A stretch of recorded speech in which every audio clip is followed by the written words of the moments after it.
All right, everybody, how's it going? Nice to see you. Thanks for coming to my channel.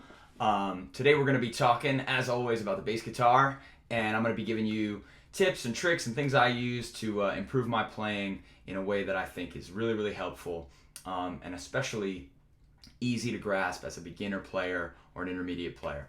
All right, so today we're talking about basic chording shapes on the 4-string bass guitar, okay? Got my bass here. And if you'll do me a favor, please like and subscribe. Helps me, helps the channel, helps it grow, and helps get this really great information out to more people. So thank you so much. All right, so today we're going to be in the key of G, okay?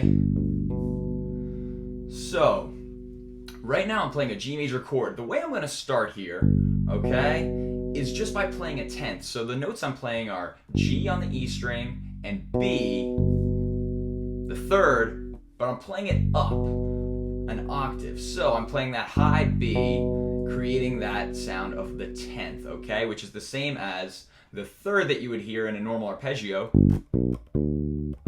So G to B, but if you play them together up here as an octave, it sounds really pretty, okay? I'm gonna take that voicing of the 10th and I'm gonna move it all the way up the fretboard. All right, so the way that's gonna sound, if I keep in the key of G, is like so.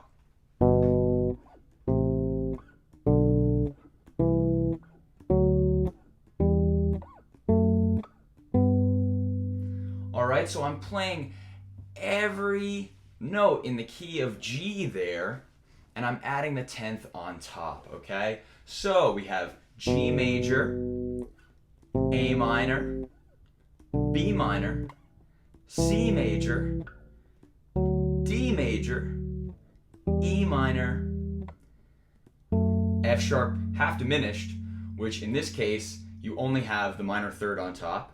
Okay, so it's just an F sharp and an A, and then once again G. All right? So this is a really, really cool way to add some flavor to your playing, to get introduced to what chords sound like on the bass guitar. All right? So check it out. If I move this up thirds, it actually sounds really cool. It sounds almost like a classical exercise.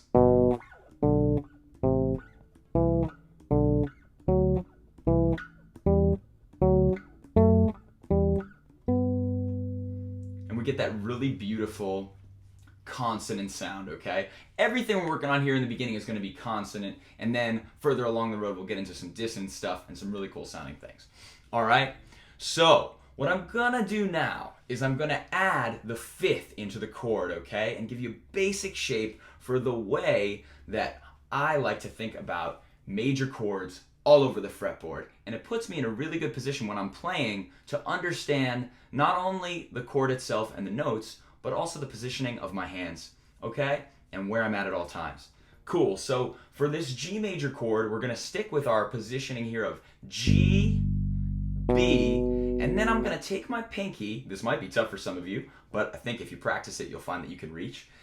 G, B, and then I'm taking my pinky and I'm gonna put it on a D, on my A string, okay? So I'm playing, but I'm playing them all together. You could also go 1, 3, 2, and that's in terms of fingerings, okay? So I'm playing G, D, B, all right?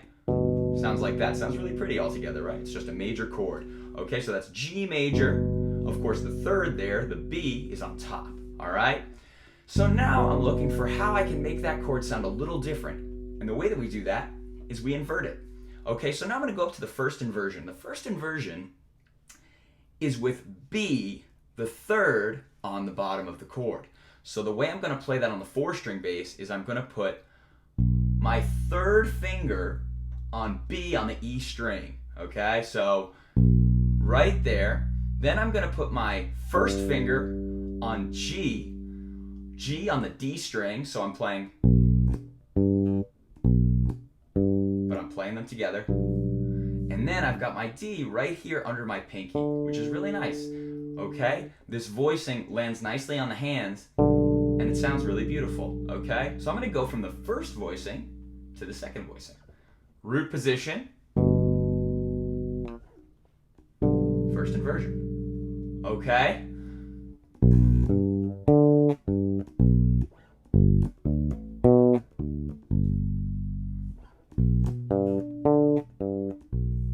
practice it arpeggiated, and you can also practice it together.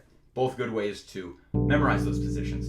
And then we're going to go to second inversion. Okay, second inversion has the D on the bottom. So the fifth of the G chord now is on the bottom, which is kind of a cool sound.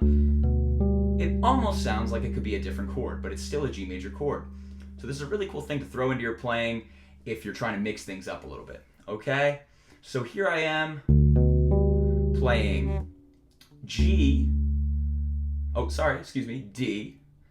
10th fret on the E string. B, my third, is now up here on my D string. And then I'm playing, my root note is actually becoming my highest note here. And it's my octave G, so the G on the 12th fret. Most of you will probably have 2 dots on your bass there, so you'll know where to be. Okay, so you have that sound.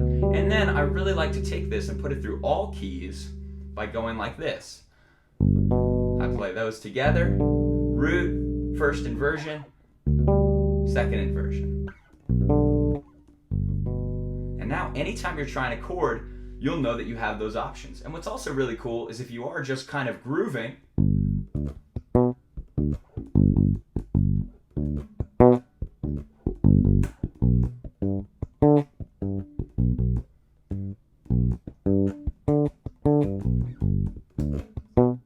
you can also use these positions.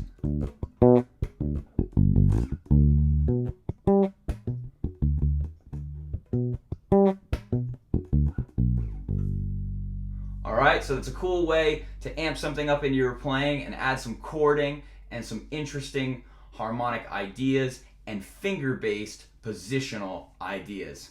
Let me know how it goes. Tell me in the comments if you're working on it or if you like the content. Please like and subscribe, and thanks so much. See you next video.